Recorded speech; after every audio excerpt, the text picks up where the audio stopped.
Hello guys, welcome back to my YouTube channel. So in this tutorial, I'll be showing you guys how to opt out of MTN auto renewal.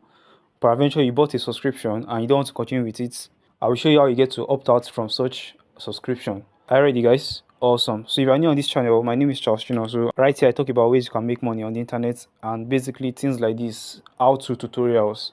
So if this is your first time, just ensure to like this video, ensure to subscribe to this channel, and also ensure to drop a comment in the comment section. Alright, for you to opt out of any renewal on MTN, simply go to your dialer. So once you're on your dialer, just dial *312#. *312#. So once you dial this, then it load up this for you. So right here, you just click on number 1, which is data plans. So once you click on data plans, so over here you see we have several options here. So go ahead and click on 99, which is next. Are you seeing that guys?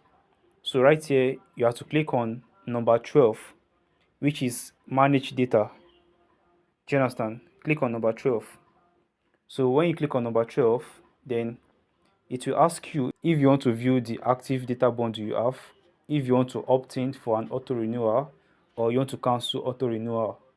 And the reason why we are here is for us to cancel auto renewal. So click on number 3, then you get to automatically opt out from any auto renewal you are currently on. So you can see that right here it's showing me that service is temporarily unavailable. That's because I don't have any subscription that is on auto renewal.